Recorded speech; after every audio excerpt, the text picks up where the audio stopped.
¿Qué tal? Muy buenas noches a todos. Es un privilegio esta noche dirigirme a todos los espectadores y sobre todo agradecer al Foro Venoso Mexicano el privilegio y la oportunidad de compartir con ustedes esta sesión que a todas luces es una sesión extremadamente importante porque se va a tratar una patología compleja, a veces en su diagnóstico y a veces mucho más en su tratamiento. Entonces, empezamos sin más preámbulos. Voy a presentar a ustedes al doctor Jorge García Dávila. El doctor Jorge García Dávila es un gran amigo, es angiólogo, cirujano vascular y endovascular. Él es egresado del Hospital de Especialidades del Centro Médico La Raza del Instituto Mexicano del Seguro Social. Él forma parte del Comité de Flebología y Linfología de la Sociedad Mexicana de Angiología, Cirugía Vascular y Endovascular.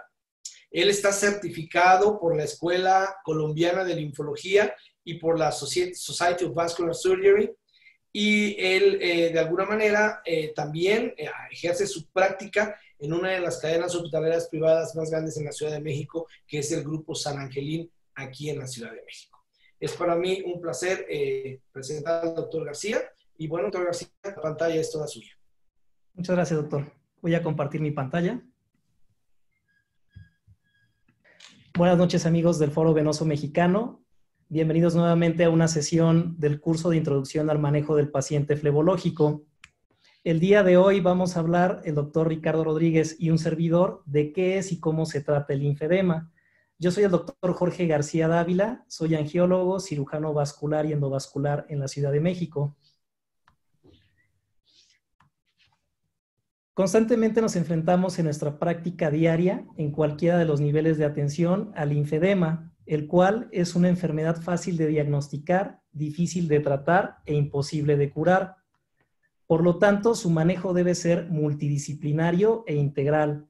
Todo esto bajo conceptos y criterios definidos y protocolizados. Es decir, que todos los especialistas involucrados en el diagnóstico y en el tratamiento de esta patología debemos de estar hablando el mismo idioma linfológico con el objetivo de poder ofrecer los mejores resultados a los pacientes y como objetivo también poder ofrecer una rehabilitación exitosa en los pacientes. Mejorando su calidad de vida y poderlos reinsertar de manera productiva a su vida social y a su vida laboral. Es por eso muy importante el rol que juegan otras especialidades como son kinesiología, fisioterapia, psicología, nutrición y los cuidados de enfermería, así como también vamos a apoyarnos de otras especialidades afines que van a tratar problemas muy específicos en cada uno de los pacientes de manera individualizada, como son dermatología, medicina interna, cirugía plástica, clínica del dolor, ortopedia y oncología.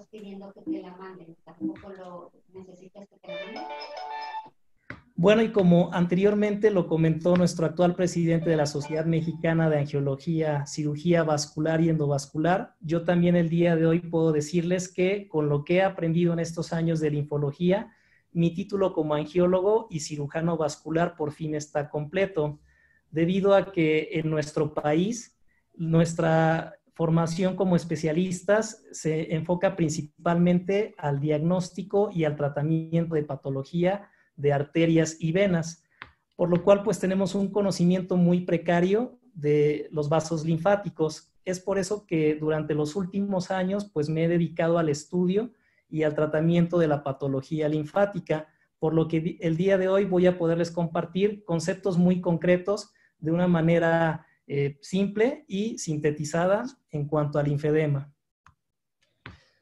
Y bueno, en esta imagen podemos observar uno de los motivos más frecuentes de consulta en nuestra práctica diaria, que es el edema. Como podemos observar, pues todos podemos identificarlo a simple vista.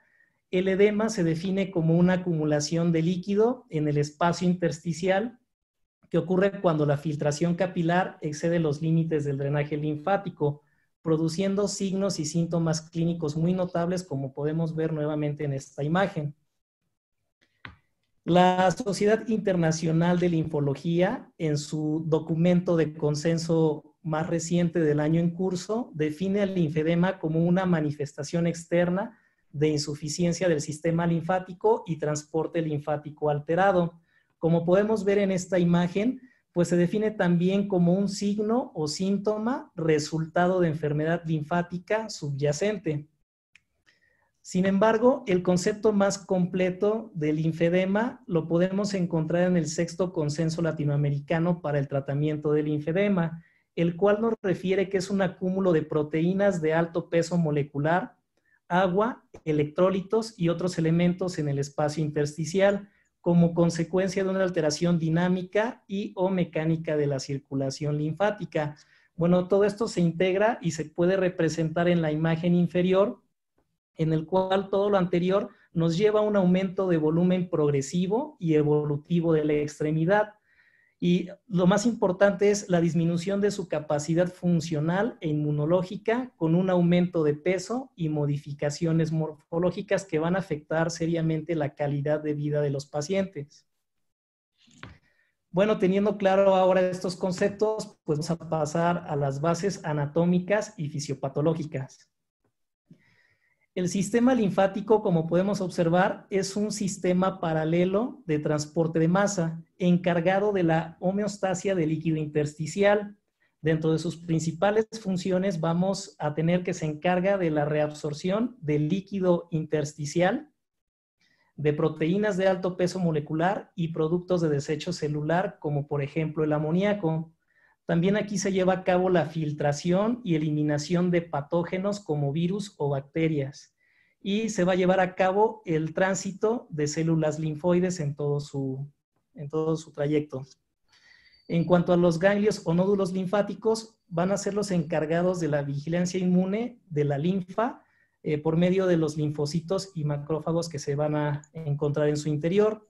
Y en otros lados del organismo, como en el intestino, se va a llevar a cabo la absorción de lípidos. En cuanto a la producción de la linfa, Starling fue uno de los primeros en establecer que el líquido intersticial es un ultrafiltrado de la sangre y que esta producción de linfa va a ser el resultado de la interacción de 4 fuerzas que van a oponerse entre sí o van a interactuar entre sí, de las cuales tenemos 2 que van a favorecer la filtración del líquido intersticial, como son la presión hidrostática capilar, que podemos ver en esta representación de vaso sanguíneo, y la presión coloidosmótica del líquido intersticial. Por el contrario, la reabsorción se va a llevar a cabo por medio de otras 2 fuerzas, que son la presión coloidosmótica plasmática y la presión hidrostática del líquido intersticial. Entonces, para que esta producción de linfa se mantenga en un equilibrio, la filtración va a ser ligeramente mayor que la reabsorción, aproximadamente unos 2 a 4 litros al día, el cual pues va a contener aproximadamente unos 100 gramos de proteínas. Por lo tanto, cualquier alteración en alguna de estas 4 presiones nos va a provocar edema por alteraciones locales o alteraciones sistémicas. Y por lo tanto, el linfedema se va a producir cuando la filtración excede el drenaje linfático, como por ejemplo obstrucción o alteración en el transporte de esta linfa. Teniendo, bueno, los conceptos previos fisiológicos, vamos a pasar brevemente a una descripción anatómica. Y en primer orden vamos a encontrar al capilar linfático, también conocido como linfático inicial. Como podemos ver en este esquema, está formado por un endotelio fenestrado, el cual no va a contener una membrana basal y va a presentar filamentos de anclaje y moléculas de unión. Aquí la función principal del capilar linfático es la reabsorción de la linfa. En segundo orden, vamos a encontrar al precolector linfático, el cual es un epitelio no fenestrado. Dentro de sus principales funciones va a ser la succión de la linfa y va a dilatar al capilar linfático. En tercer orden podemos encontrar al colector linfático, el cual va a estar constituido ya por las 3 capas que forman a un vaso sanguíneo, como son la capa íntima, la media y la adventicia. Una de sus principales características va a ser que va a presentar válvulas monodireccionales de aquí en adelante. Ahora, uno de los conceptos muy importantes, tanto anatómicos como fisiológicos, es el linfangión. También es conocido como corazón linfático o motor linfático, y este va a ser un segmento comprendido entre dos válvulas linfáticas monodireccionales. Este linfangión pues va a ser autónomo y es el encargado del bombeo y la propulsión de la linfa. Se dice que tiene alrededor de 12 contracciones por minuto, y como podemos observar en estas imágenes de microscopía electrónica, pues bueno, el linfangión es captado en sístole o contracción y en diástole o relajación. En cuarto orden vamos a encontrar los ganglios linfáticos encargados de la regulación de la concentración proteica de la linfa filtrada. Y en un quinto orden, como observamos en la imagen, encontramos a los colectores postnodales que reciben toda esta linfa filtrada. En sexto orden vamos a encontrar a los troncos linfáticos, que son vasos linfáticos de mayor calibre. Y por último encontramos a los conductos linfáticos. Como ejemplo en este esquema, pues tenemos al conducto linfático derecho, el cual drena en la vena subclavia derecha. Y tenemos también al conducto torácico, el cual va a ser el vaso linfático más grande de nuestro cuerpo, que va a drenar en la vena subclavia izquierda. Y bueno, como importancia clínica en la terapia física para el tratamiento del linfedema, vamos a mencionar brevemente pues los grupos ganglionares más importantes, que son los que vamos a estimular cuando llevamos a cabo el tratamiento con drenaje linfático manual. Tenemos aquí al grupo de ganglios popliteos por el pliegue de la rodilla. Tenemos también el grupo de ganglios a nivel inguinal. Esto es en miembros inferiores. En miembro superior y en tronco tenemos también a los grupos ganglionares de Kaplan, que están localizados a nivel del pliegue del codo. Hay 3 grupos ganglionares a nivel del hueco axilar, y tenemos pues los grupos ganglionares yugulares a nivel cervical. Todos estos, les repito, de importancia clínica en la terapia física para el tratamiento del linfedema, como es el drenaje linfático manual. Pues una vez teniendo estos conceptos fisiológicos y anatómicos, ahora sí podemos pasar a la presentación clínica y fisiopatología del linfedema. Para que el linfedema pueda manifestarse clínicamente, va a suceder toda una cadena de acontecimientos secuenciales que van a iniciar generalmente con una linfangiopatía subclínica. Esto va a condicionar una disminución de la capacidad del transporte linfático, que a su vez va a producir un estancamiento de proteínas plasmáticas de alto peso molecular en el intersticio. Cuando esto se vuelve crónico, se va a presentar ya un edema rico en proteínas en la extremidad o segmento corporal afectado, y con el paso del tiempo esto va a condicionar fibrosis a nivel del tejido celular subcutáneo, y obviamente al continuar haciéndose crónico se va a producir cambios fibroescleróticos. Y bueno, es en este punto donde los pacientes van a estar más susceptibles a estar presentando cuadros repetidos de infecciones, los cuales van a exacerbar estos cambios escleróticos, desencadenándose finalmente la elefantiasis. En cuanto a la presentación clínica del linfedema, la Sociedad Internacional de Linfología la clasifica en 3 grados. Sin embargo, se va a hablar también de una fase latente o grado 0, en el cual los pacientes pues no van a presentar un edema clínicamente aparente. Sin embargo, pues se presenta una acumulación ya de líquido y fibrosis alrededor de los linfáticos. Y como ejemplo, pues tenemos a todas aquellas pacientes en las cuales se realiza mastectomía, que pueden permanecer pues muchos años sin manifestaciones clínicas. Sin embargo, pueden debutar con un primer cuadro de linfangitis.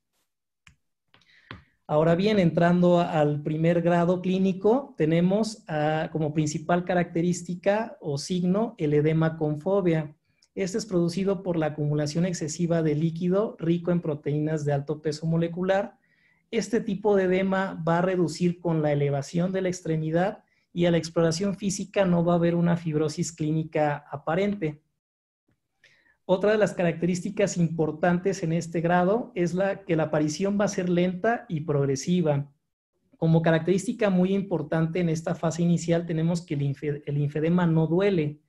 Y dentro de los signos que vamos a encontrar, sobre todo en miembros pélvicos, pues los dedos cuadrados o dedos cuadriculados y la coloración rosada de la piel, así como el signo de Stemmer.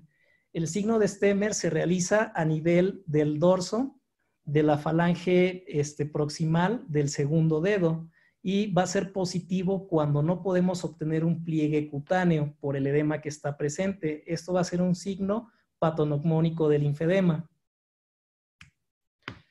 En cuanto al grado 2 de presentación clínica, el edema ya se va a presentar sin fobia, generalmente no reduce con la elevación de la extremidad y ya va a existir una fibrosis evidente a la exploración física.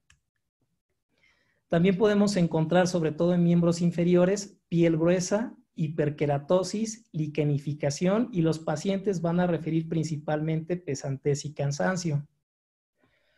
El grado 3 o más avanzado, pues se dice que es un edema irreversible debido a que se va a presentar ya fibrosis y esclerosis de piel y tejido celular subcutáneo.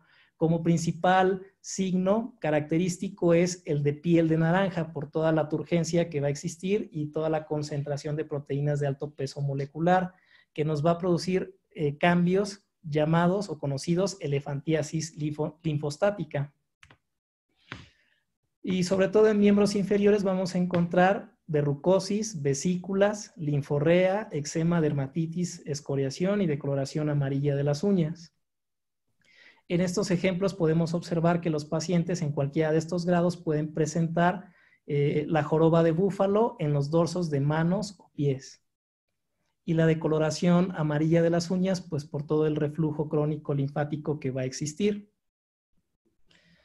Continuando con la clasificación y la estadificación, pues tenemos que no basta únicamente con clasificar al linfedema en cuanto a su presentación clínica, va a ser necesario estadificarlo también para poder establecer la extensión y gravedad de esta enfermedad, tomando en cuenta todas estas fases clínicas que se mencionaron previamente y correlacionándolo con la consistencia tisular, si deja o no fobia, si mejora o no con medidas posturales, y paraclínicamente también se va a relacionar con la densitometría y el aspecto que va a presentar el tejido celular subcutáneo en un estudio de tomografía computarizada.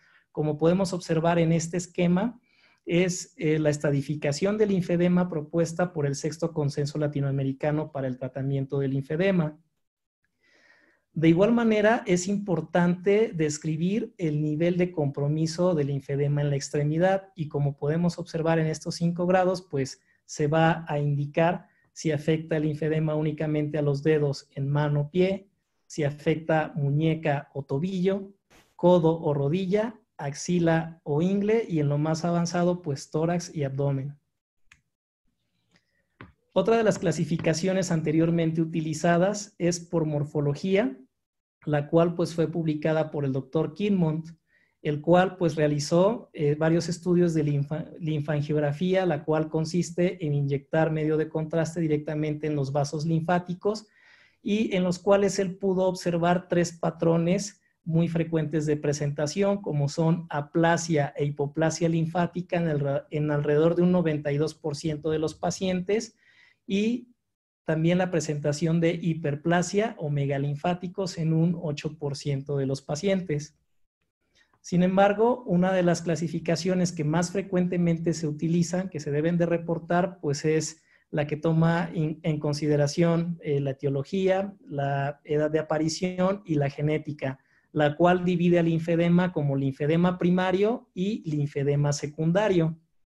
En cuanto al linfedema primario, tenemos que este puede ser congénito cuando su aparición es antes del primer año de edad, que es precoz cuando aparece entre 1 y 35 años de edad, y puede ser tardío cuando la aparición es mayor de los 35 años de edad, con sus subdivisiones correspondientes tomando en cuenta factores genéticos.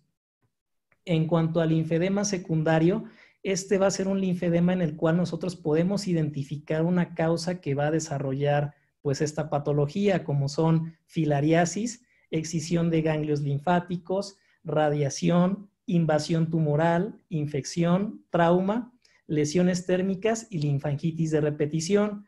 En esta imagen podemos observar a una paciente con linfedema secundario post-mastectomía unilateral.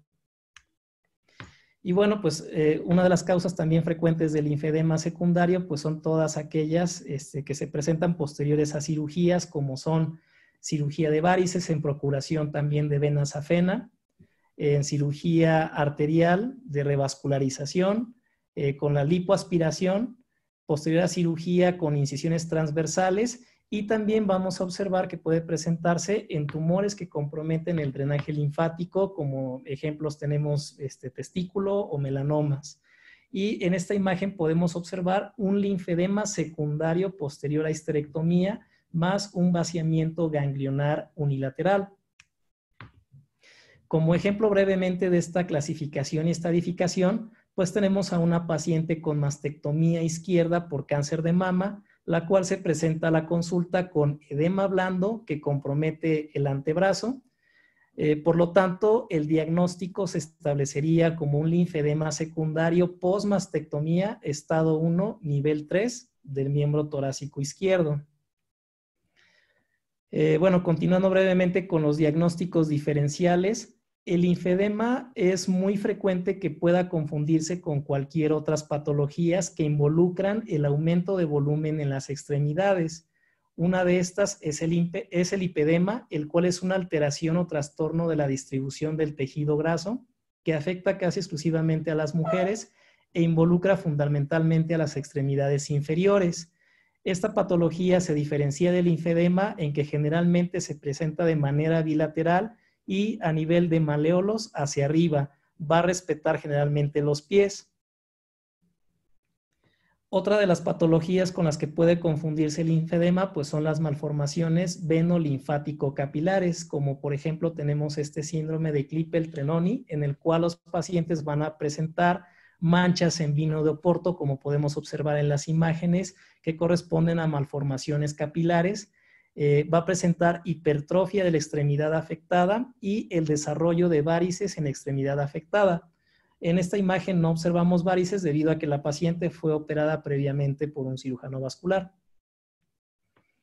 Y bueno, otra de las causas también muy frecuentes o diagnósticos diferenciales del linfedema, tenemos el síndrome postrombótico, el cual es una secuela de una trombosis venosa profunda crónica que no fue tratada previamente y se caracteriza por todos los cambios cutáneo-vasculares que los pacientes van a presentar de insuficiencia venosa crónica secundaria, como son el edema, la hiperpigmentación ocre, eczema y desarrollo de úlceras y varices. Bueno, por cuestiones de tiempo, pues son los ejemplos más frecuentes que podemos mencionarles. Ya anteriormente se habló pues de diagnóstico diferencial del edema, y también por cuestiones de tiempo voy a mencionarles estudios de apoyo diagnóstico. Primero que nada, pues es importante mencionar que el diagnóstico del linfedema es clínico y vamos a tener una amplia gama de estudios que podemos llevar a cabo en los pacientes para complementar el diagnóstico en cuadros clínicos pues no muy esclarecidos. En primer lugar, tenemos a la linfangiografía con contraste directo, la cual actualmente se encuentra abandonada por la complejidad técnica para poder realizarla y por la alta tasa de complicaciones que puede presentar el inyectar el medio de contraste directamente en los vasos linfáticos. Actualmente el estudio de elección pues es el linfogamagrama, también conocido como linfocintigrafía. Este se realiza con un fármaco radionúclido y es el estudio que más frecuentemente se utiliza para poder evaluar la insuficiencia del transporte linfático y el reflujo dérmico. En el consultorio yo utilizo mucho la ultrasonografía, que no es un estudio específico, sin embargo nos ayuda para detectar otros diagnósticos diferenciales en el caso de que no se presente una trombosis venosa profunda aguda o un síndrome postrombótico. Sin embargo, es de utilidad para poder observar el edema del tejido celular subcutáneo y sus características, así como la hipertrofia ganglionar en la ingle o en la axila. En cuanto a la tomografía, pues es útil para nosotros para estudiar el patrón del tejido celular subcutáneo y correlacionarlo con la clínica, como se mencionó en la tabla de estadificación. y también nos sirve para descartar tumores. En esta imagen de una paciente mía, pues yo pude identificar osteolisis patológica secundaria a metástasis por un melanoma a nivel inguinal. La paciente se quejaba mucho de dolor. Y bueno, en cuanto a los estudios que recientemente están teniendo mayor auge, está la resonancia magnética con contraste, generalmente con gadolínio, en el cual pues, nos puede dar imágenes de alta definición, como podemos observar, para valorar el reflujo de los vasos linfáticos, el reflujo dérmico y también los grupos o relevos ganglionares. De la misma manera nos sirve para poder evaluar las características del tejido celular subcutáneo. Y bueno, finalmente uno de los estudios que también se está llevando recientemente a cabo y que promete bastante es la fluorescencia con verde indocianina. Esta como principal característica pues es que es un estudio dinámico en el cual se pueden identificar específicamente los segmentos de reflujo linfático crónico. Y bueno, por el momento no me resta más que agradecer la invitación al doctor Valente Guerrero González, presidente fundador del Foro Venoso Mexicano. Y ahora cedo la palabra al doctor Ricardo Rodríguez. Muchas gracias por su atención. Muy amable por la presentación. Creo que es una presentación excelente. Ya nos diste las bases y la pauta para esto. Y a continuación quiero presentar a un gran amigo también, el doctor Ricardo Rodríguez Castillo. El doctor Rodríguez Castillo es egresado de la Facultad de Medicina de la Universidad de Guanajuato en León. Él es angiólogo, cirujano vascular y endovascular, egresado del Hospital Regional de Especialidades número 34 en la ciudad de Monterrey, Nuevo León, en el norte de nuestro país, un estado muy interesante en muchos sentidos. Él también es miembro de la Sociedad Mexicana de Angiología, Cirugía Vascular y Endovascular. Él es socio fundador del Foro Venoso Mexicano. Es un cirujano vascular certificado también por el Consejo Mexicano de Angiología y Cirugía Vascular. Y bueno, él nos va a complementar la segunda parte que el doctor García Dávila ya nos explicó. Ricardo, es todo tuyo el foro y la pantalla. Sí, muchas gracias. Bueno, vamos a presentar la sección de tratamiento. Muy buena la introducción y explicación del doctor Jorge García en relación a lo que entendemos como diagnóstico del linfedema y características, clasificación. Ahora, en relación al tratamiento, vamos a verlo de esta manera. En este esquema podemos ver que el manejo del linfedema va a ser una fase de prevención. En la prevención nosotros vamos a atacar el problema antes de que aparezca. Tenemos una fase de tratamiento conservador. Vamos a continuar entonces. En relación a la prevención, debe de iniciarse precozmente. Las medidas posturales en el postoperatorio inmediato tienen un grado de recomendación C. Esto consiste en elevar la extremidad operada 45 grados en el momento posterior a la cirugía. Esto puede ser apoyado con algunas almohadas al momento del reposo del paciente. Otras medidas que tenemos preventivas es las medidas de higiene personal y los cuidados. De estos, mantener el peso corporal adecuado es el que tiene mayor grado de recomendaciones A, debido a que hay estudios que han demostrado que la obesidad se asocia a una tasa de presentación del linfedema hasta del 49%, comparado al 28% en pacientes no obesos que han sido operados de la misma situación. Esta diferencia estadísticamente significativa apoya el hecho de que mantener el peso corporal adecuado o evitar la obesidad sería una manera preventiva para prevenir pues, la aparición del linfedema. El resto de medidas que aparecen aquí en la tabla, no vamos ahorita a ahondar en cada uno de estos, tienen un grado de recomendación C, pero están aceptadas por todos los consensos internacionales a nivel mundial. Y pues una manera fácil o sencilla de dárselo a conocer a los pacientes sería hacer folletos o imprimirlos y entregárselos a los pacientes para que recuerden ellos todo el tiempo y lo lleven a cabo. Ya en cuanto al tratamiento, tenemos dos características principales. Uno debe ser interdisciplinario, multidisciplinario o transdisciplinario, que es la participación de muchas especialidades y equipos de salud dentro del tratamiento. Ya lo mencionó el doctor Jorge en relación a especialidades afines, digamos, como lo sería la angiología y cirugía vascular, medicina de rehabilitación, oncología, dermatología, etcétera. personal médico en otras áreas no médicas, pero importantísimas, como sería fisioterapia, los fisioterapeutas que apoyarían bastante en este tipo de enfermedad, o enfermeras certificadas o capacitadas para manejo. Recordamos, el linfedema no se cura, se controla. Esto hay que sabérselo decir al paciente, y los objetivos del tratamiento están enfocados principalmente a disminución del volumen. Sabemos que la característica del linfedema pues es el aumento de volumen de la extremidad generalmente. Esto es uno de nuestros objetivos. Otro sería reducir los síntomas que se pueden presentar: dolor, pesadez, cansancio, limitación funcional. Evitar la progresión de la enfermedad, porque la historia natural de la enfermedad nos lleva hacia el avance de la enfermedad en los estadios clínicos que ya vimos, y ya el hecho de que no dejemos que la persona avance en sus estadios clínicos, estamos logrando una meta. Además, si podemos revertir un poco de este daño que se ha provocado, pues tendremos una ganancia adicional. También tenemos que enfocarnos a evitar complicaciones, porque las complicaciones, que de hecho la más común serían las infecciones, es un círculo vicioso donde la infección va a provocar mayor daño en el tejido de la extremidad. A su vez, esto se hace más propenso, susceptible a nuevas infecciones, las cuales vuelven a dañar, y así sucesivamente. Entonces es muy importante este control. Esto fue la prevención. En cuanto al tratamiento conservador, tenemos la terapia descongestiva del linfedema. Este es el estándar de oro o gold standard, es el tratamiento más aceptado para el tratamiento del linfedema y es de tipo conservador. Vamos a desmenuzarlo un poquito.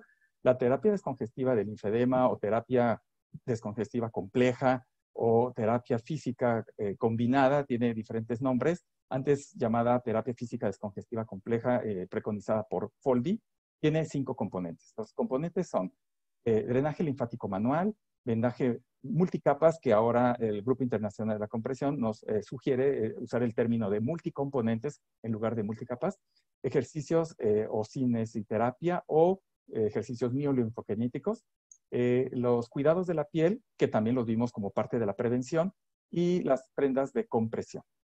Son los 5 componentes. Tenemos que entender que esta terapia descongestiva compleja está dividida principalmente en 2 fases, es lo que más coinciden los diferentes consensos. Tenemos el grupo de trabajo del linfedema liderado por Inglaterra, tenemos el consenso latinoamericano de tratamiento del linfedema, tenemos guías españolas, tenemos muchos países. Esto es más o menos común a todas. Tenemos una fase intensiva de tratamiento de terapia descongestiva, que se presentaría en las primeras 2 a 4 semanas. Es el tratamiento agudo, se da más en los estadios de la clasificación de la International Society of Lymphology, los estadios 2 y 3, y involucra los 4 primeros que mencioné: el drenaje linfático, los cuidados de la piel, el vendaje multicomponentes y el ejercicio. En la fase de mantenimiento, donde puede haber una transición de 1 a 3 meses, pero es el tratamiento a largo plazo, cambiamos solamente el vendaje multicomponentes por las prendas elásticas o de compresión, que serán a largo plazo. El resto se conservan. Lo que sí puede cambiar es la frecuencia con lo cual se hacen, por ejemplo, los drenajes linfáticos, y vamos a hablar de cada uno de ellos. En cuanto al drenaje linfático manual, este consiste en un masaje suave especializado realizado para estimular el sistema linfático. No hay que confundir este drenaje linfático manual con los drenajes que se ofrecen a veces en estéticas, que se mencionan para tratamientos ahí de arrugas y otras cosas. No estamos hablando de este. Este es un drenaje linfático especializado, y hay escuelas, ¿verdad?, que han definido esto, y generalmente quien lo realiza pues estaría certificado por alguna de estas escuelas. Esto comenzó con Boder en Alemania en el 1933, después Foldi también en Alemania, Leduc en Bélgica, Castle Smith en Australia, escuela de Siuchi en Argentina, Godoy en Brasil, y pues normalmente quien realice esto pues tendría que estar certificado por alguna de estas escuelas conocidas. El drenaje linfático manual no es el tema ahorita, tener que explicar todo en qué consiste, no nos daría el tiempo. Solamente mencionar algunas características comunes en todas las escuelas, es que es un drenaje que se inicia en el confluente yúgulo-subclavio, este tipo de masajes, es decir, a nivel del cuello, iniciando ahí la movilización, o sea, para mejorar la movilización de la linfa distal. Sí, secundariamente vamos a trabajar las zonas distales y habrá maniobras básicas llamadas o denominadas como el llamado, el llenado y el vaciado. Eso siempre va a terminar o finalizar nuevamente en la unión yúgulo-subclavia. Es muy importante conocer la anatomía, ya hablamos también de eso al principio. El que no conozca la anatomía de estas corrientes linfáticas derivativas no tiene por qué ponerse a hacer este tipo de drenaje. Entonces, en esta certificación, quienes han conocido la anatomía y conocen la técnica, podrán realizarlo de manera adecuada. Cada sesión puede durar entre 30 a 60 minutos. La frecuencia varía dependiendo en qué etapa nos encontremos. En la fase intensiva puede ser una sesión por día cada día, pero incluso podemos ver lugares en Europa donde internan al paciente y se podrían llegar a hacer sesiones a 2 o 3 veces por día al inicio. Después se van espaciando y en la fase de mantenimiento se podrán llegar a realizar cada mes. Hay que entender que estos componentes de la terapia descongestiva no funcionan aisladamente. Si nosotros queremos con solamente drenaje tratar un paciente, pues no sería lo correcto. Tenemos que mantener lo que hemos ganado ya con el drenaje, posterior a ello, utilizando un vendaje multicomponentes. Este vendaje se colocaría para mantener lo que hemos ganado ya con la terapia de drenaje linfático manual. El vendaje también tiene sus propias características. Hay que entender que es un vendaje de corta elasticidad. Ahorita voy a explicar un poquito esta característica del vendaje. Se utilizan, como les dije, diferentes materiales, algunas esponjas, material acolchado, además de las vendas. Se usan técnicas de vendaje especializados, imbrincados cortos, largos, medianos, vendajes en espiral. Esto es propio de la fase intensiva que ya mencionamos. Y al principio se pueden cambiar tan frecuentemente como se hacen los drenajes linfáticos, es decir, hasta diario. Porque al principio vamos a movilizar mucho más contenido de líquido, la extremidad disminuirá de tamaño rápidamente y tendremos que estarnos adaptando a este nuevo volumen de la extremidad. Los efectos de los vendajes multicomponentes, entendiendo la ecuación de Starling, que ya se mencionó al inicio, tiene efectos en reducir la presión de filtrado capilar, sustituye la falta de presión tisular, favorece la reabsorción linfática y estimula el transporte de la linfa, reduce el reflujo venoso y facilita el retorno venoso y ayuda a disminuir el tejido fibroesclerótico. Podemos incluso obtener algún beneficio con el tejido duro, que a veces podemos pensar que ya es irreversible, pero el vendaje sí nos da esta posibilidad. De hecho, podríamos decir que de los 5 componentes, aunque todos funcionan en conjunto, y pudiéramos decir que uno es el más importante, yo diría que es el vendaje multicomponentes. Sí puede llegarse, estudios que lo han demostrado, a utilizar en forma aislada con resultados. Y esto es porque a veces no se pueden llegar a tener equipos multidisciplinarios completos y en la zona donde nos encontremos, con vendaje podríamos lograr buenos resultados. Aquí tenemos 2 vendas que podrían parecer semejantes de las que se llegan a utilizar normalmente, diferentes marcas, pero sí hay diferentes características. Tenemos vendas de corta elasticidad, que serían las que se extienden menos del 100% de su tamaño, y las de larga elasticidad, que se extienden más allá del 100%. Incluso tenemos vendas que no se estiran nada o inelásticas. Haciendo un pequeño modelo experimental, podemos tener aquí una de las marcas de vendas en donde yo tengo 10 centímetros de venda y cuando yo la estiro, logro 22 centímetros. O sea, tengo un estiramiento de 12 centímetros más adicionales a los 10 que tengo. O sea, un incremento del 120%. En cambio, esta venda, yo tengo 10 centímetros y la estiro, solo me da 13 centímetros. Tengo 3 centímetros más, 30% de sensibilidad. Este es un vendaje de corta elasticidad, este es un vendaje de larga elasticidad. En el linfedema utilizaríamos vendas de esta característica, entonces tendríamos que conocer qué marcas nos dan estas características. En cuanto a los componentes, pues tenemos diferentes componentes que pueden ser esponjas absorbentes, tenemos pads, o en las vendas tenemos vendas cohesivas, con algodón, acolchadas, etc. Hay diferentes formas de conseguirlo. Son equipos que no llegaron al final a México, pero sí se pueden conseguir en forma individual para armar nuestros kits de tratamiento multicomponente. Ejemplos de vendaje en donde utilizaríamos una primera capa que puede ser una venda, pero una esticoneta que es de algodón.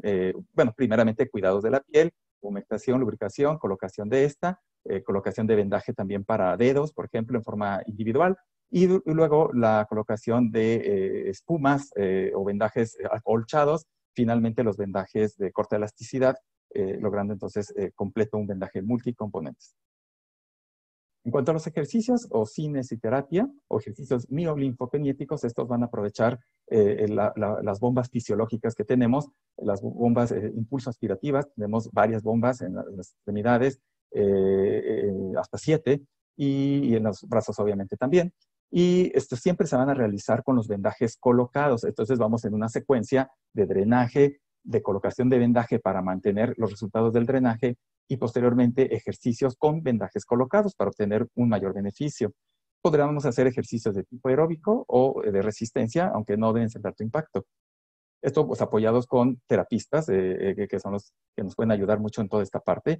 Existirán guías donde podrán ejemplificarse o explicarse en forma directa diversos ejercicios que se pueden llevar a cabo, y entregarse también manuales para los pacientes para llevar a casa y que los sigan realizando en sus casas.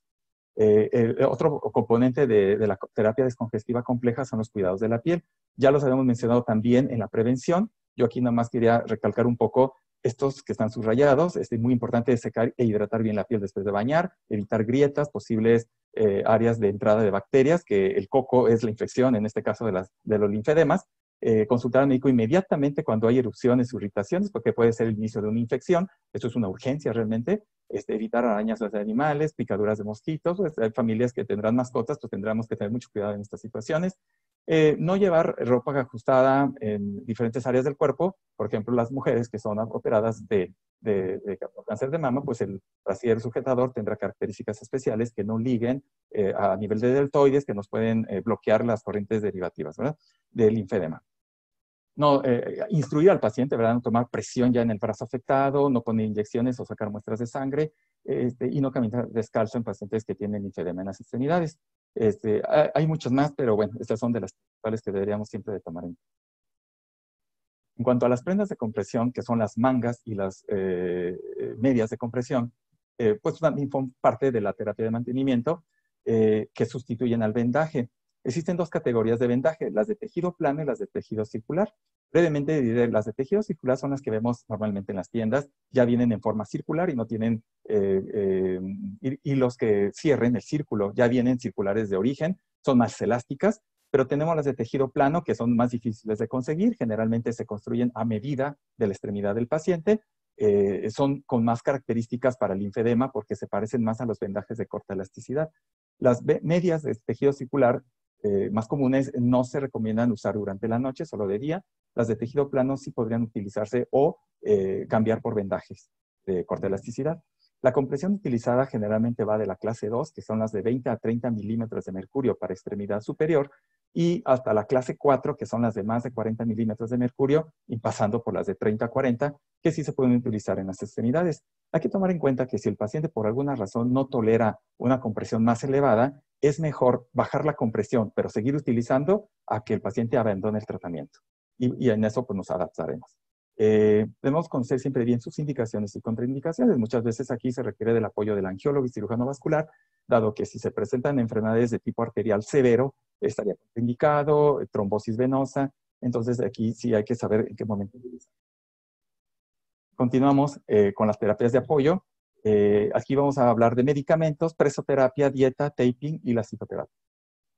En cuanto a medicamentos, pues tenemos una amplia gama de medicamentos que se han estudiado o han presentado alguna publicación con respecto a la utilización o beneficio en el linfedema.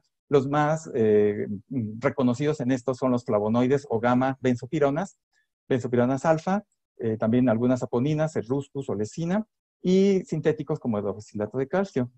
Los efectos de los medicamentos serán en el tono venoso, en las válvulas venosas y pared venosa como antiinflamatorios, en la permeabilidad capilar, mejoran cambios cutáneos, mejoran síntomas venosos, mejoran el drenaje linfático y mejoran los parámetros hemorreológicos. El mecanismo de acción específico de las benzopironas, y yo diría de las gamma benzopironas, que son las que más estudios tienen, que entre ellas está la fracción purificada micronizada o MPFF, que en siglas en inglés, o mejor conocida como diosminesperidina.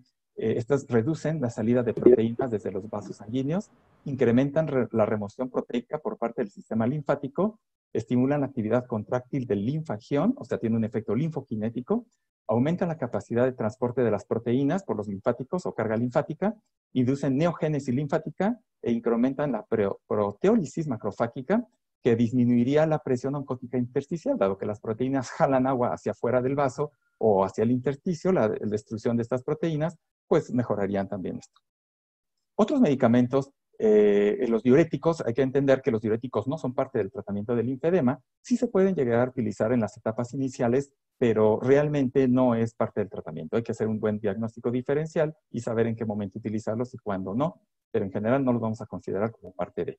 Los antibióticos son muy importantes porque es muy común que los pacientes con linfedema estén propensos a padecer infecciones y generalmente utilizaríamos antibióticos que ataquen sobre todo bacterias del grupo de los gram positivos. Hay que ser un poco selectivos al escoger estos antibióticos, no utilizar de amplio espectro, sino más específicos para este tipo de bacterias de la piel. Y los casos de las zonas endémicas que tienen filariasis por los antiparasitarios serían importantes. Tal vez no en todas las regiones de México presentemos estas características. En cuanto a la presoterapia neumática intermitente, es controversial. Su uso, hay consensos que lo consideran incluso como parte del tratamiento de la terapia descongestiva compleja. Esto sería, por ejemplo, en el consenso latinoamericano, aunque no todos estamos de acuerdo en esto. Se entiende, pues, que grupos que lo han utilizado siempre tienen ya protocolos bien establecidos para su manejo, pero entendamos que la presoterapia neumática moviliza principalmente agua, no proteínas, y hay que tener cuidado con esto, dado que si movilizamos mucha agua, pero dejamos las proteínas en el tejido intersticial, esto podrá inducir mucho más fibrosis. Es preferible el drenaje linfático manual, que sí moviliza esto, y soporte con el vendaje. Sin embargo, no es que no se deba de usar, pues esto ya es a determinación de cada grupo de manejo. Lo que sí debemos decir es que las que tienen multicámaras, las mangas o botas, funcionarán mejor mientras más cámaras tengan, y las presiones que se utilizan están en 20 a 40 milímetros de mercurio. No debe ser mucha presión para no causar tampoco un daño linfático, y son sesiones de 40 a 60 minutos. En cuanto a la dieta, no hay una dieta específica para tratamiento del linfedema como tal. Digamos que lo principal es mantener un peso saludable, ya hablamos de la importancia de mantener este peso adecuado. Las proteínas, aunque pensemos que se secuestran proteínas en el espacio intersticial, no está indicado reducir la ingesta de proteínas, es lo normal. Lo que sí se recomienda es una dieta baja en grasa, dado que a nivel del kilo, a nivel intestinal, existe la grasa como componente del drenaje linfático, que si tiene mayor viscosidad o densidad, será más difícil su movilización. Los carbohidratos se manejan normal, la fuente de fibra igual, consumo de agua igual, y tomar en cuenta solamente la dieta, o sea, en la que por la dieta baja en grasas tendremos que vigilar el aporte de vitaminas liposolubles. En cuanto al taping, bueno, Kinesiotaping es la marca original. El doctor Kenzo Case de Japón fue quien lo publicó, quien es el iniciador de esta técnica. Son bandas adhesivas, elásticas y resistentes al agua, con efectos fisiológicos, a decir del autor, de que disminuyen el dolor, mejoran la propiocepción, regula tono muscular, aumenta el recorrido articular, que son efectos distintos al linfedema, y también con efectos flujos sanguíneo y linfático. Estos son ejemplos, diferentes formas de cortes. En el caso del linfedema, decir solo dos cosas. El corte a nivel de las bandas estas con forma de pulpo, y es la que se utiliza más para el tratamiento del linfedema, y que las zonas de anclaje generalmente son proximales, y que el estiramiento que vamos a utilizar en estas bandas elásticas será muy corto, de 10% aproximadamente. El efecto es separar la piel, la dermis, de la fascia, aumentando el espacio intersticial, provocando una especie de canal por donde pueda fluir mejor la linfa. Se puede hacer como complemento al vendaje multicomponentes, pero como en todo, esto se tiene que estudiar bien, se tienen que certificar, y si existe el riesgo de charlatanería en este tipo de procedimientos, hay que tener mucho cuidado en esto, pero sí existen grupos que han estudiado esto, que han encontrado algún beneficio, pero sí podría decir que a nivel de revistas indexadas y de medicina basada en evidencias, publicaciones más serias, todavía no existe demasiada información con esto. Continuamos con el tratamiento quirúrgico. Finalmente, el tratamiento quirúrgico se divide en técnicas resectivas y reconstructivas. Aquí lo podemos dividir así. Las técnicas quirúrgicas, cirugía excisional, cirugías ya dejadas, pero que se utilizaron como Charles y Thompson, resectivas, tienen que ver con eliminar solamente volumen para mejorar la función de extremidad. También se ha visto lo que es la liposucción como una alternativa, y tenemos las derivaciones de tipo linfovenosas o linfolinfáticas y el trasplante autólogo de ganglios linfáticos. La cirugía excisional, entonces, es paliativa nada más. Como les dije, está en desuso, sobre todo la cirugía abierta. La liposucción por grupos de Suecia han encontrado que puede tener algún beneficio, pero hay que tomar en cuenta que este tipo de técnicas podrían dañar vasos linfáticos residuales y entonces condenar al paciente a utilización de medias el resto de su vida. Entonces hay que tener cuidado, pues a veces sí puede ser funcional, sobre todo paliativo. En el caso de la cirugía reconstructiva, se había dejado mucho tiempo en desuso, existieron técnicas antiguas, en lo personal llegué a realizar técnica de Cordeiro, que es una técnica brasileña de derivación linfovenosa, sin embargo, después ya no hubo muchos estudios en respecto a eso. Actualmente lo que más se utiliza es la supermicrocirugía, ahí vemos ejemplos de anastomosis, en el caso de derivaciones de tipo linfovenoso, podemos realizarla con microscopios de muy alta gama de magnificación y para anastomosar vasos vasculares que miden 0.3 a 0.8 milímetros.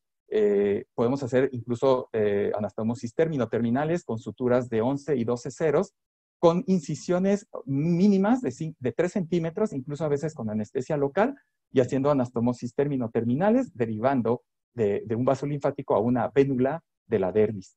Esto se ha podido ir mejorando gracias a las últimas técnicas de diagnóstico como la linfografía directa por inmunofluorescencia. Está en estudio, está avanzando, cada vez hay más publicaciones, es algo futuro que nos puede traer un beneficio adicional. Sin embargo, todavía no existe demasiado respaldo y no podemos considerarlo como técnicas de inicio, sino solamente cuando no ha resultado las otras técnicas ya mencionadas de tipo conservador, pero tiene futuro. Finalmente, voy a poner un caso solamente clínico de forma rápida.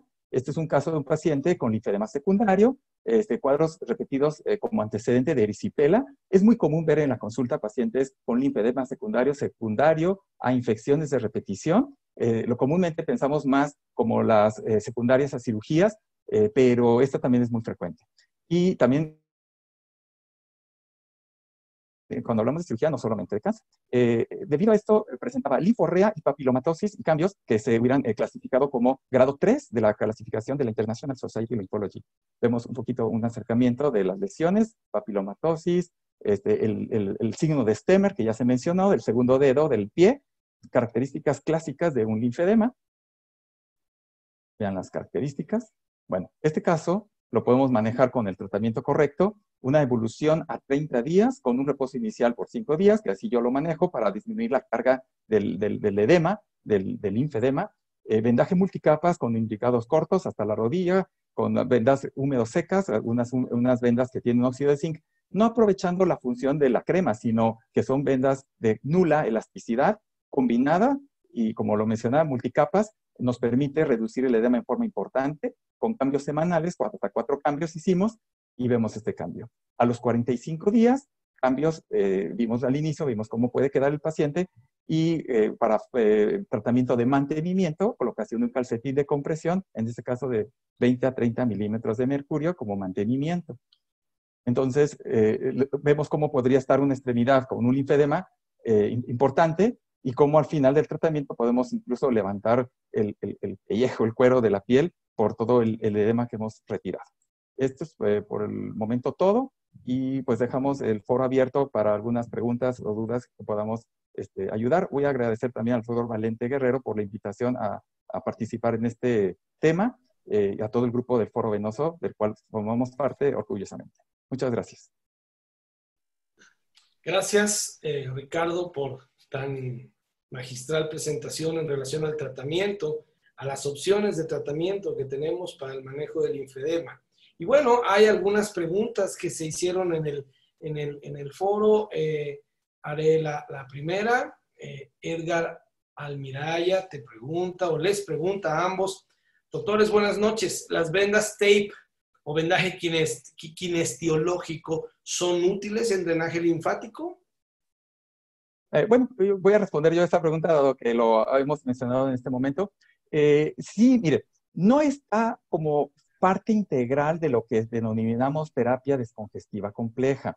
No está todavía reconocido como algo que sea, vamos a decirlo así, indispensable. Existen grupos que trabajan mucho en esto. Es importante saber que hay que conocer muy bien, hay que certificarse para la utilización de este tipo de tratamientos. Quienes lo utilizan principalmente han encontrado algunos beneficios, aunque en la literatura y en la medicina basada en evidencias no existe todavía un soporte suficientemente fuerte para ya generalizar su manejo.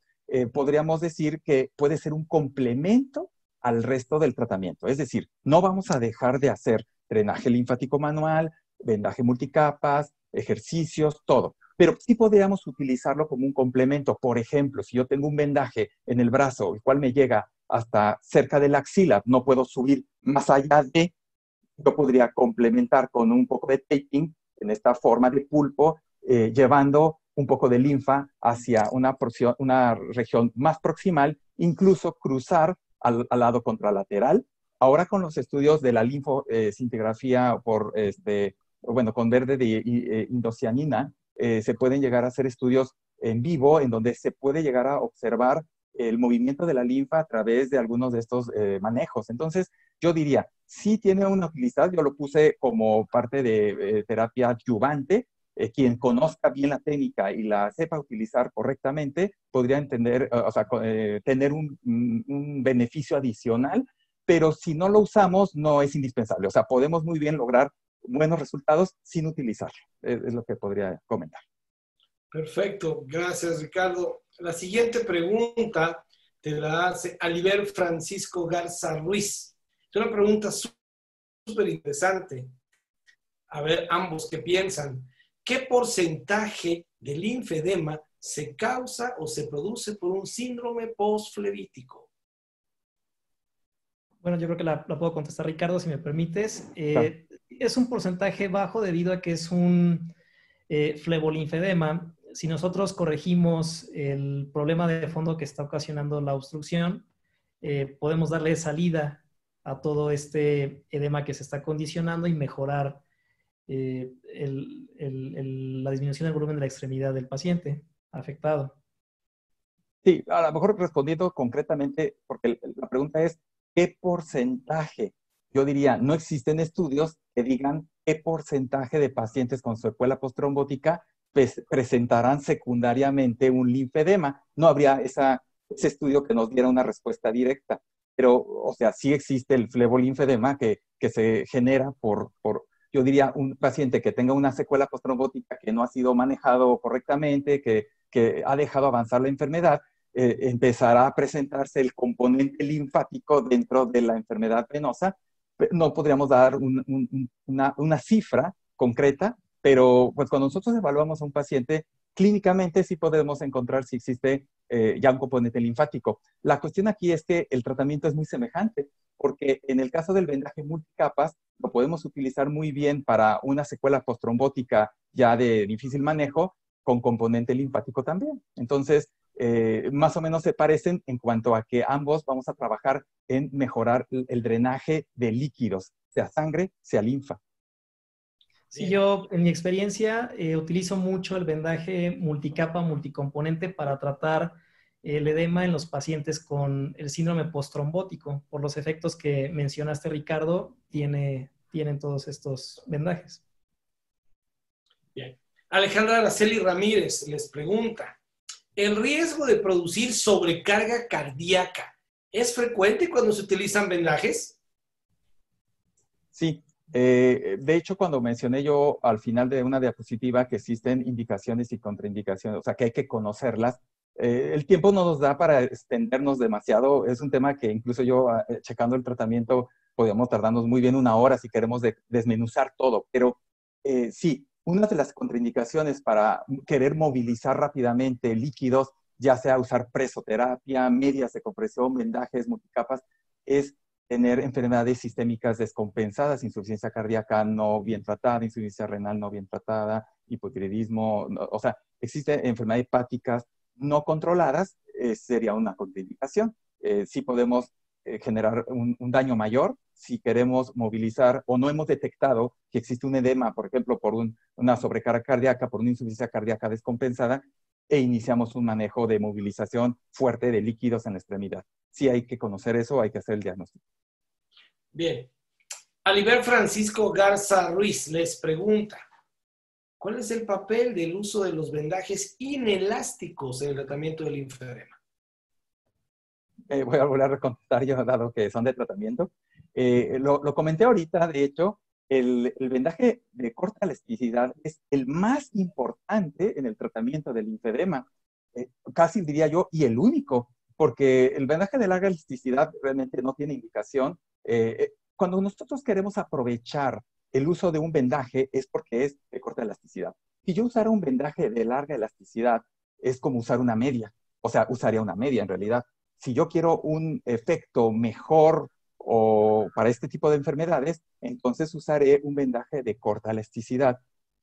La razón de la corta elasticidad es causar una presión de trabajo mayor que una presión de reposo menor. Es decir, el paciente está en reposo, el vendaje no hace mucha presión. Pero en el momento en que el paciente camina o moviliza una extremidad, ahí incrementamos la presión. Se llama índice de rigidez estática y es una fórmula que tenemos para determinar el vendaje que tiene este efecto no elástico o de corta elasticidad para provocar un incremento en la presión en el momento del ejercicio o de la movilización, pero que en reposo no genere tanta presión.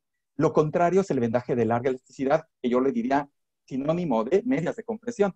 Es un paciente que al no moverse tengo presión, pero cuando yo me muevo no incremento demasiado la presión, dado que existe una confianza, una relajación de las fibras de la media que no sostienen la presión y permiten que el músculo se ensanche. Los de corta elasticidad no permiten que se extienda hacia afuera el músculo, se aprieta hacia adentro y exprimimos.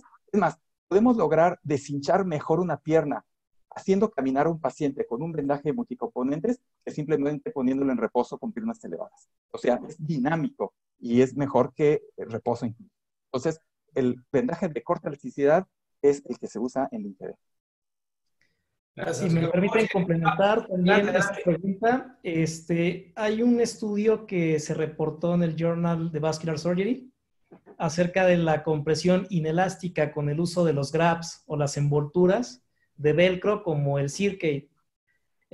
También, bueno, aquí los efectos es que observaron o reportaron que a las 2 horas de colocado pueden movilizar también este líquido y disminuir el volumen de la extremidad.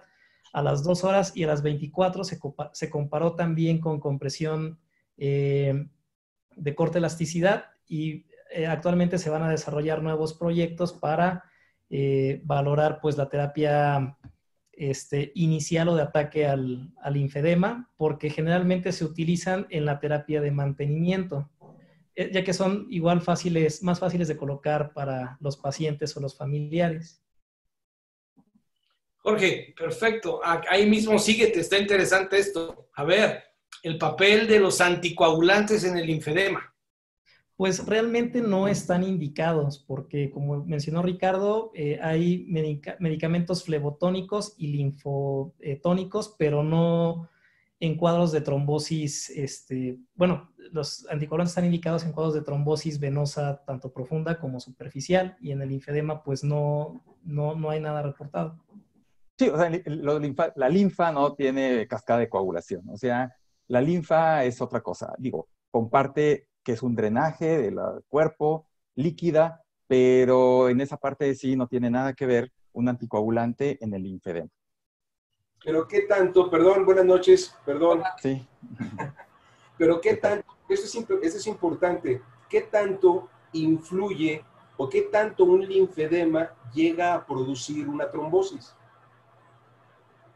Pues no está reportado, o sea, ya yo expliqué la fisiopatología del linfedema y pues no hay algún factor asociado al linfedema que provoque trombosis venosa profunda. Otra cosa importante que yo comenté es que en cuanto a los diagnósticos diferenciales, los pacientes se presentan en el consultorio con un aumento de volumen de la extremidad. Entonces, aquí juega un papel muy importante realizar una ultrasonografía dúplex para descartar que no se trate de una patología diferente al linfedema, como es la trombosis venosa profunda del segmento iliofemoral o femoroiliaco, que pueda confundirnos con un cuadro de linfedema. Sí, el resumen sería, linfedema no produce trombosis, pero trombosis sí puede generar linfedema con el tiempo. Sí, la idea es esa, la idea es que la gente que nos esté escuchando, lo que mencionas, Jorge, que sepan que tienen que diferenciar un edema de una extremidad, siempre tienen que diferenciarla con una trombosis. Yo creo que sería lo primero. Pero realmente, si dicen, tiene un edema de esa magnitud, por supuesto que va a obstruir la circulación, pero lo que están comentando es cierto. O sea, si no está comprobado de que un linfedema al final del día te produzca una trombosis. Sí, y también yo comenté acerca de que puede haber tumores que estén comprimiendo las venas y sí puede provocarse cuadros de trombosis venosa profunda, tanto por la compresión como por toda la cadena proinflamatoria y procoagulante que desencadenan estos tumores malignos, generalmente. Sí, pero ahí sería linfedema y trombosis generados por una compresión extrínseca por un tumor, por ejemplo. No, y también el diagnóstico diferencial muy común de edema unilateral contra edema bilateral, ¿verdad? Entonces, el paciente llega con edema bilateral, pues empezamos a pensar en enfermedades sistémicas y otras cosas. Pero si es edema unilateral, pues como que ya se va más trombosis venosa, linfedemas, infecciones, son más características de los edemas unilaterales versus los bilaterales, ¿no? Y aunque un bilateral muy común, que me toca a mí ver mucho y a lo mejor a muchos también, el edema por dependencia o postural de personas mayores que están todo el día sentados y llegan con unas piernas bastante edematizadas y en realidad ni siquiera tienen como tal una enfermedad venosa. Es tantas horas que permanecen con los pies hacia abajo, pero el manejo es semejante, vendajes, multicapas. Una pregunta, perdón, con respecto a los anticoagulantes, perdón. Hay que hacer una diferencia ahí entre el uso de la cumarina y los cumadínicos, ¿no? Que podrían ser indicados si podrían hablar un poquito acerca de esto. Sí, la cumarina como una alfa-benzopirona tiene un efecto a nivel de linfático, pero eso es la cumarina. La acenocumarina como un anticoagulante el Sintrom, por decir, que a lo mejor no es de los que más se usan ahorita, pero sí a veces existe la confusión en relación al término, dado que es semejante, pero sí, cuando hablamos de cumarina, así sola la palabra cumarina, que son alfa-benzopironas, el nombre comercial, no sé si se pueda decir, pero es el único casi que hay, pero se usa bastante, Benalot, no es un anticoagulante. Si alguien ve a alguna persona sospecha de trombosis y le da este medicamento porque tiene cumarina pensando que es anticoagulante, pues no, ese es con otro efecto, aunque existen otros benzopironas con más estudios, que son las gamma-benzopironas, como la diosmina y esperidina, que yo preferiría usar esa al otro. Gracias. Bien, una pregunta interesante para todos. El doctor Ernesto Serrano, Rico, gran amigo, un saludo, nos pregunta, ¿por qué razón la compresión neumática intermitente no produce un resultado, si bien no igual a la parte de vendaje que ya comentaron, sino incluso complementario? Bueno, responderé nuevamente. Sí lo comentamos ahorita en la plática. Comentamos que las bombas de compresión neumática tienen el problema de que movilizan fuerte y rápidamente agua, pero no las proteínas. Ese sería uno de los detalles que hay que tomar en cuenta. No es que tampoco se puedan utilizar, aquí esto es controversial y hay debate en los consensos en relación a si se debe o no utilizar. Hay quien lo utiliza como de manera rutinaria, pero sí hay que entender que tiene esa característica, movilizar rápidamente agua, pero no proteínas, nada más hay que tomar eso en cuenta y hay que entonces saberla utilizar. También si la utilizamos con una presión más allá de lo recomendado, podríamos destruir vasos linfáticos residuales y empeorar. Entonces, yo dejo mucha proteína, movilizo agua, pero dejo proteína, voy a estimular la fibrosis en el futuro. Entonces, Esos son detalles muy importantes a considerar. Yo creo que a nivel internacional no se ha considerado la presoterapia secuencial como manejo, digamos, constante en el linfedema. Hay grupos que lo apoyan y lo han estudiado, pero yo creo que si no la utilizamos no pasa nada, o sea, podemos trabajar con todo lo demás. Quien sí lo utiliza, si lo sabe utilizar bien, podría tener buenos resultados, pero sí hay que entender estas características, que no es lo mismo el vendaje multicomponentes y el drenaje linfático manual combinados, estos dos, a la presoterapia. Es decir, si queremos que la bomba haga todo el trabajo y no hacemos nuestra parte, no estaría bien. Sí tendremos que hacer nuestra parte también. Sí, pues para complementar, perdón, no sé si pueda complementar. En la terapia física para el tratamiento del linfedema hay 3 pilares importantes. Uno de ellos, pues, es el drenaje linfático manual. Como se comentaba aquí, sí se van a poder movilizar las proteínas de alto peso molecular, pero es con el drenaje, que son una serie de maniobras secuenciales muy sutiles en el cual podemos movilizar líquido y proteínas. Y bueno, complementando, también pues la terapia de compresión, el doctor Ricardo también ya mencionó cuáles son los efectos que va a producir la terapia compresiva en los tejidos, movilizando principalmente pues el líquido. Y algo muy importante para mencionar también son los ejercicios miolinfoquinéticos que los pacientes van a realizar para complementar al drenaje linfático y a la terapia compresiva. Entonces son estas 3 cuestiones importantes. Ok, igualito, perdón, hablan igualito que el doctor Latorre, no sé por qué. Tus alumnos. ¿Quién sabe? Una pregunta interesante, no hay, el autor prefirió mantenerse en anónimo, pero él pregunta si después de un procedimiento de escleroterapia se puede producir un linfedema. Yo creo que no ha ocurrido, no sé, aquí los expertos como el doctor Valente, yo creo que no han tenido algún caso así. No hay que confundir la escleroterapia con la inyección de polímeros, que eso sí puede provocar linfedema. Y eso es muy frecuente, que nos lleguen a la consulta pacientes que llevaron tratamiento previamente con esta inyección de polímeros. Sí hay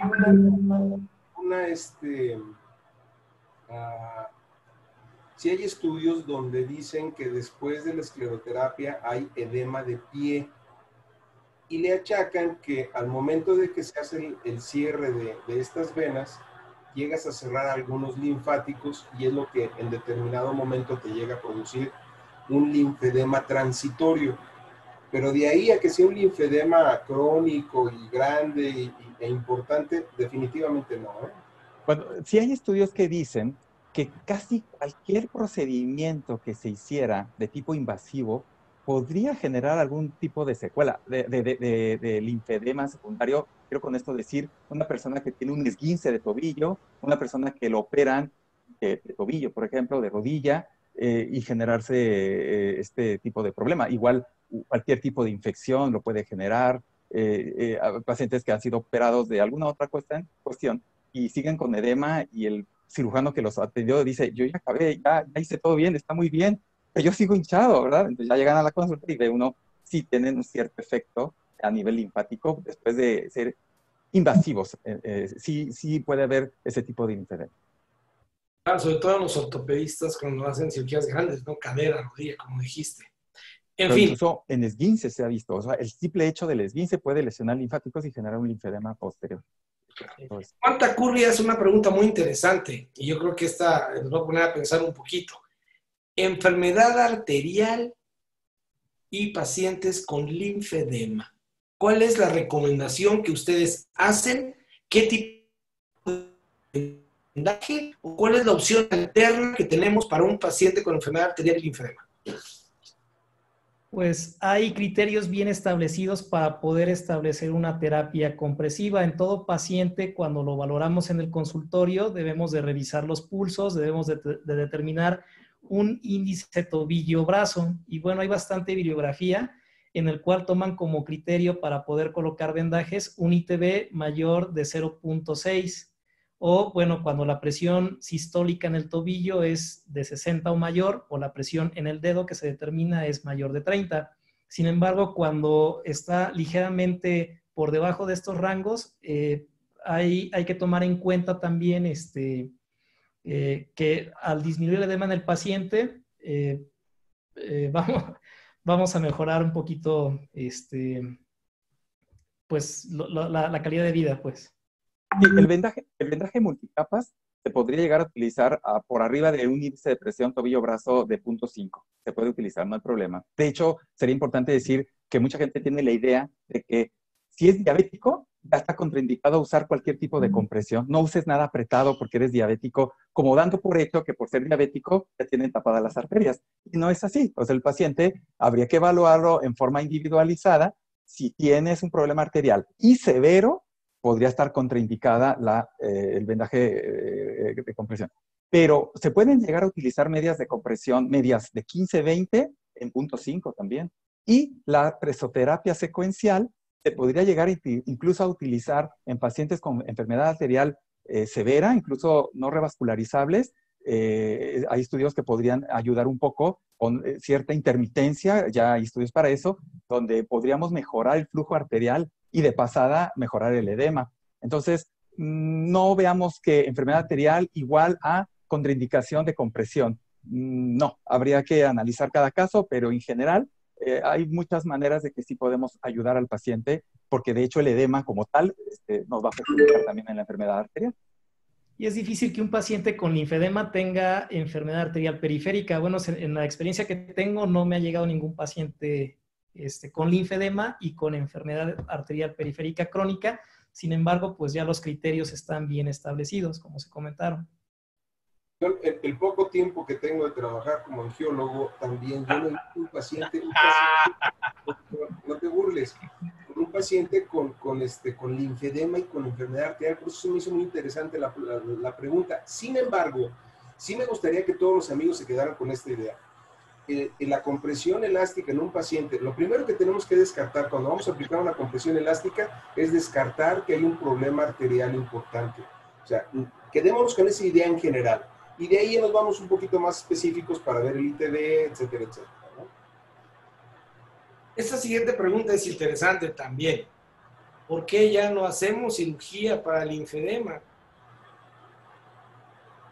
Bueno, lo que pasa es que hubo un pequeño primer boom en relación a cirugía derivativa en los años 80 y probablemente incluso antes, pero yo me tocó, a pesar de mi corta edad, me tocó cirugía derivativa linfovenosa, como mencioné, con la técnica de Cordero que nos enseñó el doctor Octavio Tijerina. Los hermanos Tijerina se capacitaron en Brasil con esta técnica y se llegaba a utilizar. Tenía sus detalles, pero lo que pasa es que actualmente con la terapia conservadora, terapia descongestiva compleja, puse yo un caso ahí, podemos lograr mejorar bastante un paciente. Es donde ya entra un poquito, ahí está el doctor, tenemos un poquito pues que no necesitamos hacer algo invasivo. Por un lado, esas técnicas no lograban totalmente erradicar el problema, o sea, no eran curativas, y al final, de todos modos, el paciente había que seguir usando compresión, etcétera. Entonces, cayó en desuso. Ahorita hay un nuevo boom con la cirugía, la super microcirugía. Empezó en Japón y aquí hay en Latinoamérica también personas que lo están haciendo. Hay diferentes cosas, les digo, el trasplante de ganglios, ese yo lo veo un poquito más, aprovecha un poco, se quita el pedículo, o sea, ganglios, la ingle, por ejemplo, se colocan en la axila, se anastomosa arteria y vena y se espera con factores de crecimiento que se haga una neolinfogénesis y se conecte nuevamente. Eso habría que ver. Pero las anastomosis terminales, linfovenosas, es algo que con heridas pequeñas, sin dañar tanto, podría volver a recuperarse un poco esto. Entonces, cayó en desuso porque no se veía un beneficio adicional y con el tratamiento médico conservador se lograban buenos resultados, pero cuando hagamos cirugía menos invasiva, tal vez tenga otra vez un lugar en esto. Esto está avanzando y con estas nuevas técnicas de diagnóstico, esto va a ser algo que en los próximos años yo creo que va a hacer un poquito más de ruido, nuevamente. Bien. Jorge, esta pregunta, sí, valente. En este momento no lo hay, es decir, en este momento lo que tú decías, alguien les presentado yo la fotografía del doctor Mayal. El doctor Mayal en Brasil fue de los que empezó y hizo muchos trabajos en relación a las tomosis linfovenosas, pero al final de cuentas el resultado era malo. Los japoneses igual empezaron con microscopios, un poquito más de tamaño más importante, y también el resultado al final de cuentas era malo. Entonces, por eso es que realmente no se realiza una cirugía linfovenosa en estos momentos. Ahorita el único detalle... Sí. Lo que dice Ricardo es cierto, es decir, ahorita con los ultra microscopios, creo que va a dar facilidad para poder hacerlo. Sí. De todos modos, hay que tomar una cosa en cuenta. Siempre en cirugía, la cirugía es para los casos más avanzados, pero aquí la cirugía no es para los casos más avanzados. O sea, los casos de elefantiasis o con mucha fibrosis no son candidatos a cirugía. Serían los casos grado 2, no tan avanzados, que todavía tienen linfáticos respetados. Pero esos son también los que se benefician con el tratamiento conservador. Entonces, si vamos a hacer cirugía para pacientes que no están tan mal, pues es donde queda un poco controversial en qué momento sí sería indicado. Porque todos quisiéramos, entonces, pues en los casos que a lo mejor no tienen tanto remedio. Entonces, son detalles que son los que se están evaluando actualmente. Bueno, no todos los pacientes son candidatos a cirugía. Yo en la revisión que he hecho he encontrado que solamente del 3 al 5% son candidatos a una cirugía de este tipo. Por eso se tienen que cumplir muchos requisitos también. Sí. Sí. Jorge, preguntan específicamente, ¿cuál es la diferencia entre una trombosis venosa y una trombosis linfática? Si es que existe. No existe la trombosis linfática, es la insuficiencia linfática en cuanto al transporte o la obstrucción linfática. Ya vimos los diferentes patrones que se pueden presentar con el estudio que publicó el doctor Kinmont, aplasia, hipoplasia o megalinfáticos, pero no existe la trombosis linfática. Erasto. Efta, quiero hacer una pausa pequeña. Okay. Quiero agradecer a Laboratorio Sanfer, que nos patrocinó durante las últimas 4 sesiones a Foro Venoso en este proyecto para médicos de primer nivel. Agradecer muy atentamente a Sanfer y seguir en contacto trabajando con ellos. Muchas gracias y seguimos aquí adelante con el proyecto académico, perdón. Bueno, gracias de nuevo. Y hay un comentario del doctor Magdiel Trinidad. Magdiel nos dice, las bombas de compresión neumática aplican compresión normal, horizontal a las piernas. Hay nuevos modelos que permiten aplicar una compresión espiral progresiva y sus resultados son excelentes. Y por otro lado, el doctor Jorge Latorre, que creo que lo conocen algunos de ustedes, nos hace una aseveración súper interesante. El doctor Latorre nos dice, una aclaración, el aumento del volumen de la extremidad es solo tejido subcutáneo y dérmico. Siempre es suprafacial. No interesan los espacios compartimentales. Por eso no está descrita la trombosis venosa profunda en linfedema. Eso es lo que nos comenta el gran maestro de la parte linfática que todos conocemos, queremos y respetamos mucho. Bueno, otro comentario más. El doctor Ernesto Serrano nuevamente nos dice que muchas felicidades, que es importante el resultado clínico para que podamos seguir con las evidencias que marcan lo que hay que hacer. Y el doctor Alejandro Latorre nos dice que en la actualidad solamente llegan a cirugía el 3% de los pacientes porque falla la terapia descongestiva compleja. Actualmente no hay una serie más de 5 años que tenga una permeabilidad en las trombosis, me imagino que se refiere a las linfovenosas, arriba del 20%. Ese es el asunto. Y bueno, por lo demás son felicitaciones de todo el continente. De alguna manera, pregunta nuevamente algo que Jorge ya comentó, pero se lo vuelvo a transmitir, la importancia del Doppler vascular en el linfedema como diagnóstico. Pues bueno, como complemento, como les decía, primero que nada, nosotros como cirujanos vasculares estamos obligados a realizar un rastreo dúplex en nuestro consultorio para descartar cualquier otro tipo de patología. En lo personal, pues bueno, cuando un paciente llega por primera vez conmigo con linfedema, yo como cirujano vascular realizo un rastreo para ver si tiene síndrome postrombótico, que es una de las causas más frecuentes que mencionamos. Y también actualmente pues, nos sirve para evaluar el patrón del tejido celular subcutáneo. También hay estudios que están dirigiéndose en cuanto a las características del tejido celular subcutáneo en linfedema. Una pregunta interesante respecto a la cirugía es decir si vale la pena a estos pacientes, Ricardo, en relación a lo que comentaste, si estos pacientes con un grado muy avanzado de linfedema, si no valdría la pena operarlos, sobre todo pensando en mejorar la calidad de vida. No, pero es que lo que comentaba, bueno, hay que hablar de los dos tipos de cirugía, muy diferentes cada una.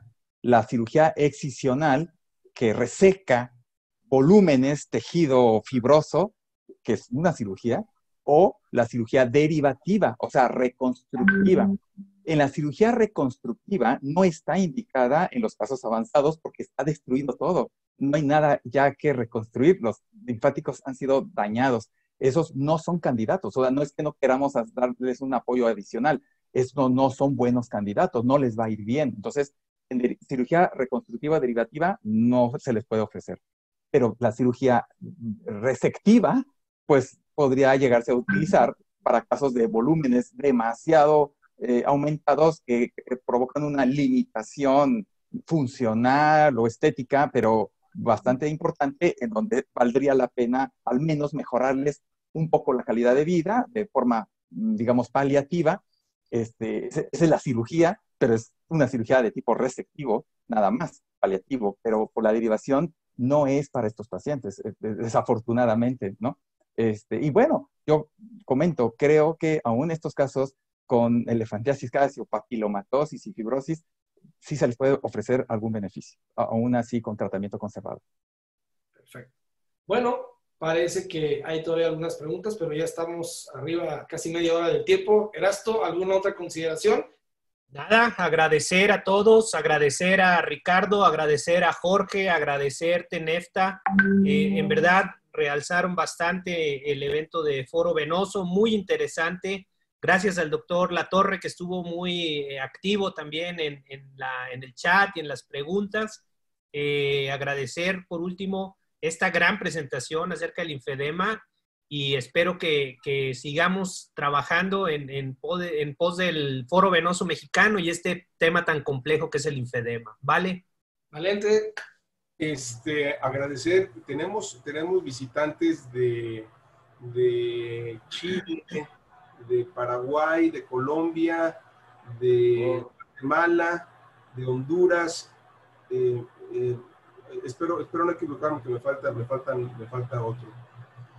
Agradecerles que estén con nosotros. Han sido unos asistentes muy continuos para estos temas. Nefta, muchas gracias. El doctor Neftalí, muchas gracias por darnos su tiempo. Por supuesto, Ricardo y Jorge, gracias por la excelente presentación que hicieron.